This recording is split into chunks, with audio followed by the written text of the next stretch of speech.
Assalomu alaykum hurmatli obunachilar. Bugun biz sizlar bilan Uzun marketdan olgan mahsulotimizni raspakovka, ya'ni unboxing qilamiz.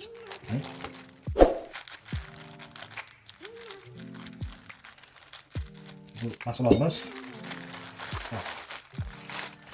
hop, petlichka mikrofoni bo'lib, buni biz Uzun marketdan sotib oldik, xarid qildik. Buni ochib ko'ramiz, ichidan nimalar chiqar ekan.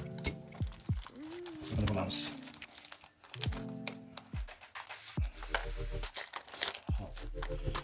Korobkasi. Hop, ochib ko'ramiz. Hop, bunda ikki juft petlichka mikrofonimiz. O'zining shopundan to'g'ri vositasi. Ko'chib yoqish bo'lgan ekan. Ko'rishlar mumkin, sifat yaxshi, a'lo darajada. Hop, keyin nimalarimiz bor ekan? Hop. Ro'yxatnik iPhone uchun ekan bu. Bu petlichka mikrofonimiz ham Android ham iPhone'lar uchun, iOS sistemasi uchun edi.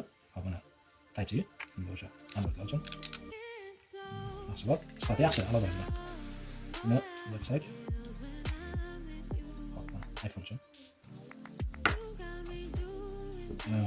Hop, yana petlichka mikrofoni. Hop.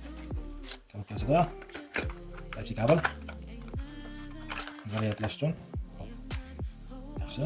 Bu esa xitoychalar ili inglizcha qo'llanmasi. Hozir yerda ko'rsatib qo'ygan. Qo'llanma ko'rishlar mumkin. Hop, nima chiqdi bundan yana qo'llanma. Bu yerda ham o'sha qo'llanma bor ham. Hop, bizda mikrofonimizdan ko'rishimiz mumkin. Ikkita mikrofon, receiver, ro'yxatnik, Type-C kabel. Shulardan iborat ekan. Bugungi raspakovkamiz shulardan iborat. Endi keyingi videolarimizda buni ishlasini tekshirib ko'ramiz. Qay darajada yaxshi sifatli ovoz yoza olishini. Hop, e'tiborlaringiz uchun rahmat. Bugungi videomiz shundan iborat edi.